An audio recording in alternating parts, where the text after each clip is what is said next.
Now, of course, one of the big features of SwiftUI is that it works great on iOS, and works great on macOS, and works great on watchOS and tvOS. Now, you've obviously done lots and lots of iOS work in the past, but has it made you tempted or inclined to try building more for macOS or watchOS or similar?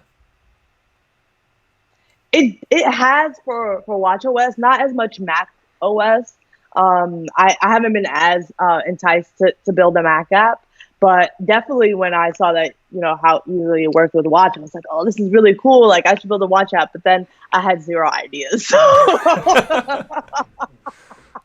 so I didn't actually build one. I think the idea part is kind of tough sometimes.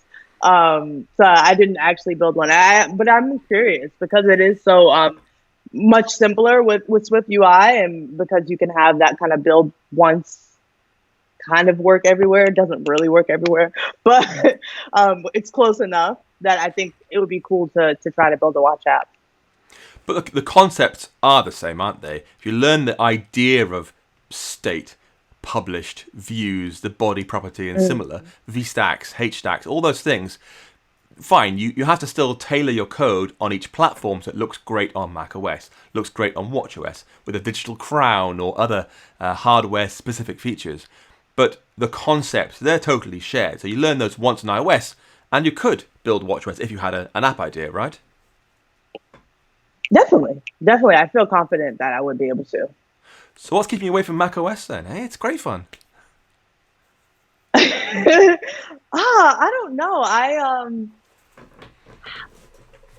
To be honest, like I don't really use a lot of Mac apps besides like Xcode and Safari or Google Chrome, and so I guess it's more on my side of because I don't use Mac apps that often. I'm not enticed to build one. Right.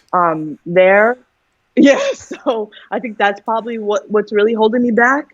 I think, the Mac app community is awesome. I think there are a lot of great apps out there. I'm not besides being on my computer for like coding and things, I don't really use my computer that much. Like I will use my phone or my iPad otherwise.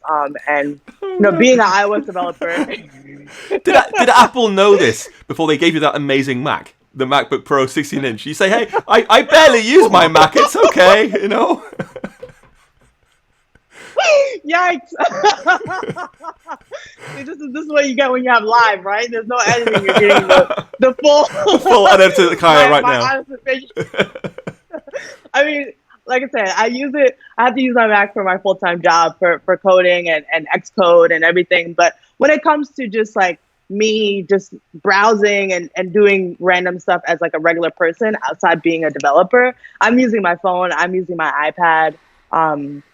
So I think the Mac is a great development tool and development machine.